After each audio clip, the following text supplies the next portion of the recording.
नमस्कार दोस्तों, एक बार फिर आप सबका स्वागत है हमारे YouTube चैनल पे। और आज हम बात कर रहे हैं कि लंबे समय से जो विवाद चल रहा था बीएड वर्सेस बीटीसी, या यूँ कहें कि डीएड वर्सेस बीएड का जो विवाद था कि प्राइमरी एजुकेशन में उनको अलाउ कैसे कर दिया गया, इसको लेकर एक लंबी लड़ाई डीएलएड संघर्ष समिति ने लड़ी है। आप सबको पता है और कल वो दिन आ ही गया जिसका हम सब इंतजार कर रहे थे। आखिर में उच्च न्यायालय जबलपुर द्वारा कल इस विषय पर जो फैसला था उसको सुरक्षित रखा गया है। अब बहुत सारे मित्रों के सवाल आ रहे हैं कि किसकी जीत तय हो, किसकी जीत तय लग रही है, ऐसे बहुत सारे सवाल आ रहे हैं। उसी का विश्लेषण हम इस छोटे से वीडियो में आपके बीच में करने वाले हैं। आप सबको पता होगा कि प्राइमरी एजुकेशन में, प्राइमरी स्कूल टीचर्स में बीएड कभी भी पात्र नहीं माना जाता रहा है।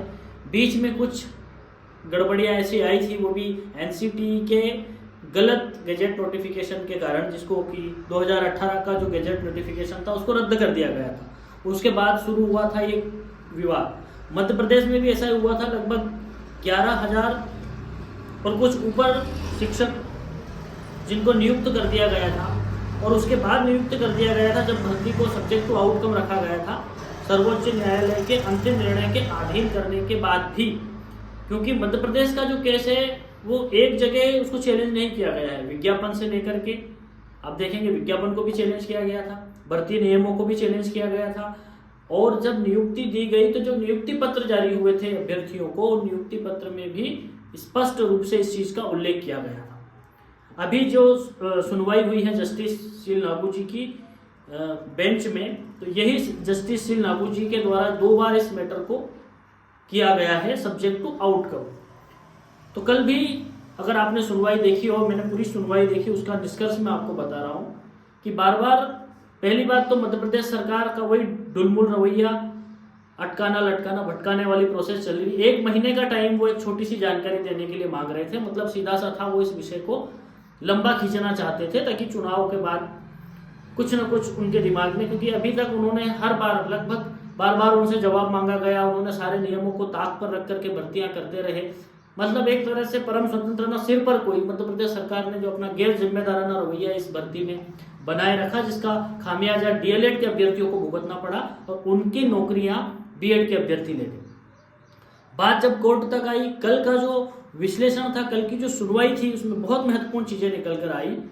जो महाधिवक्ता थे उन्होंने वापस टाइम खींचने की कोशिश की, तो ऑनरेबल जो जज थे उन्होंने कहा कि अगर आप असिस्ट नहीं करना चाहते हैं तो हम याचिकाकर्ताओं को सुनकर के फैसला करेंगे। बाद में उन्होंने आर्गूमेंट किया, और आर्गूमेंट में भी कोई खास चीज़ें नहीं।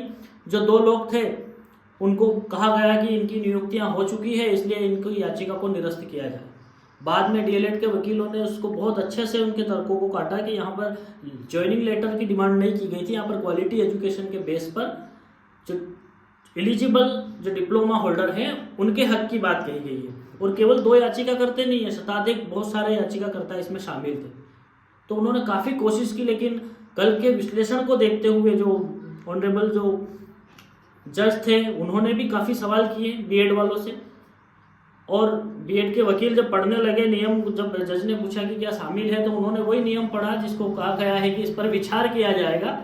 तो भी बड़ा हास्यास्पद स्थिति उस समय वहाँ पर उपस्थित हो गई, और बीएड के वकीलों का मुंह देखने लायक था कि वो खुद ही अपनी कमजोरी बता रहे थे। बाद में जो वरिष्ठ वकील आए थे गोपाल शंकर नारायण जी, उनकी बहुत बढ़िया भूमिका रही। साथ में मीनाक्षी मैडम और मनदीप कालरा सर ने, जो अन्य कोर्ट के जो डिसीजंस आए हैं उनको बहुत अच्छी तरीके से रखा गया है।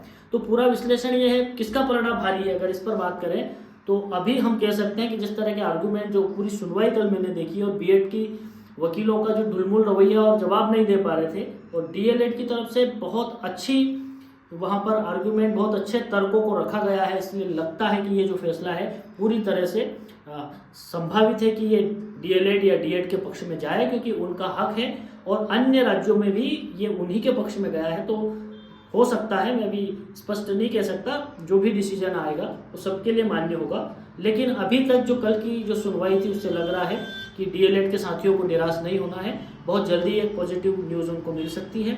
आप सब आगे की न्यूज़ के लिए बने रहें हमारे चैनल पर।